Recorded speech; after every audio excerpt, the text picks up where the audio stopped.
Namaste and welcome to Reset Your Shakti.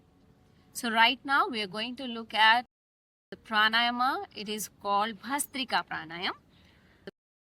All the other details about this asana is given in your Reset Your Shakti book.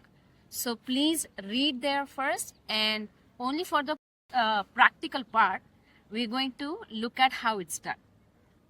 So we are going to start from sitting position. You can take any of your favorite meditative asana. I'm going to do it in swastika asana, which is very easy to perform. You can watch the video how to do this. From here, I'm going to bring my arms next to my ears, so my ears and my palms are in one line.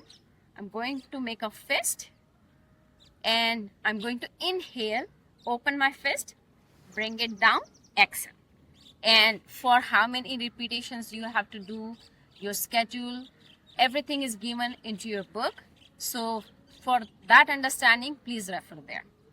So let's look at it.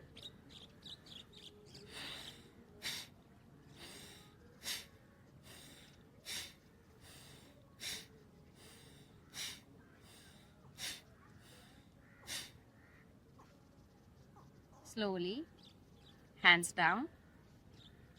You can keep your eyes closed or open, it's up to you. And once you're done, relax and bring yourself in any sitting position. Thank you, Namo Shakti, and happy practice.